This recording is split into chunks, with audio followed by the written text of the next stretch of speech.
अस्सलाम वालेकुम दोस्तों, क्या हाल है। उम्मीद करता हूं कि सब दोस्त खैरियत से होंगे। नदीम वाइस चैनल में खुशामदीद। गधा मस्जिद में दाखिल होने पर दो अफगान कबाइल में लड़ाई, 51 बंदे जहां बहक हो गए। एक शख्स ने गधे को गोली मारकर ढेर कर दिया। मालिक ने मुश्तल होकर 13 नमाजी हलाक कर दिए। मुकामी लोगों का गधे के मालिक के गाँव पर मिसाइलों से हमला, 33 खवातीन जहां बहक हो गई। काबिल अफगान के इलाके पुल खमरी में गधा मस्जिद में दाखिल होने पर दो कबाइल के दरमियान तनाज़े से 51 अफराद जहां बहक हुए। तफसीलात के मुताबिक गुज़श्ता रोज़ शुमाली अफगानिस्तान के इलाका पुल खमरी के गाँव गिलानी में गधा मस्जिद में दाखिल हो गया, जिस पर मस्जिद में मौजूद अफराद और गधे के मालिक के दरमियान तकरार शुरू हो गई।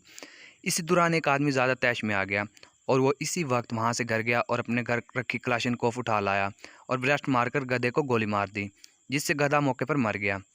इसके बाद गधे के मालिक ने अपने असले से मस्जिद में मौजूद अफराद पर हमला कर दिया और इन सबको कत्ल कर दिया। और अब ये मामूली मसला न जाने और कितने अफराद की जान लेगा, लेकिन अभी तक दोनों कबाइलों में कोई अमन व अमान कायम नहीं हुआ और दोनों कबाइल के अफराद एक दूसरे की तलाश में हैं। मज़ीद वीडियो के लिए मेरे चैनल को सब्सक्राइब करें। वीडियो अच्छी लगी हो तो लाइक करें, शेयर करें।